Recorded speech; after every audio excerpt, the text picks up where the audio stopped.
একজন একটা প্রশ্ন পাঠিয়েছে, তার যে ডিপেন্ডেন্ট ছিল, ধরে নিচ্ছি সন্তান, বলেনি যদিও, সে তার স্ট্যাটাস, ডিপেন্ডেন্ট স্ট্যাটাস থেকে বেরিয়ে গেছে, তাহলে কি তার ইন্স্যুরেন্স নেওয়ার দরকার আছে? যিনি ডিপেন্ডেন্ট ছিলেন তার একটা লাইফ স্টেজ চেঞ্জ হয়েছে, তিনি এখন অ্যাডাল্ট হয়েছেন, স্বাবলম্বী হয়েছেন, উপার্জন ইত্যাদি আরম্ভ করেছেন, কাজেই ক্লাসিক ডিপেন্ডেন্স আর নেই। এখন ট্র্যাডিশনাল পলিসি নেবার, যদিও ট্র্যাডিশনাল পলিসিতে অনেক এভলিউশন ইত্যাদি আমরা দেখতে পাচ্ছি, কার্যটাই বা কারণটাই যখন বন্ধ হয়ে গেছে বা নেই, কেন সেই পলিসিগুলো আমি চালাবো, কেন আমি নির্দয়ভাবে সেই পলিসিগুলোকে ফেলে দেবো না?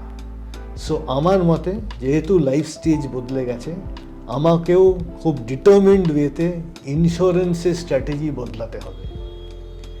আমি প্রিমিয়ামের জন্য যদি অ্যালোকেশন আমাকে চালাতেই হয়, নিশ্চয়ই আমি একটা ভালো টার্ম পলিসি কিনব।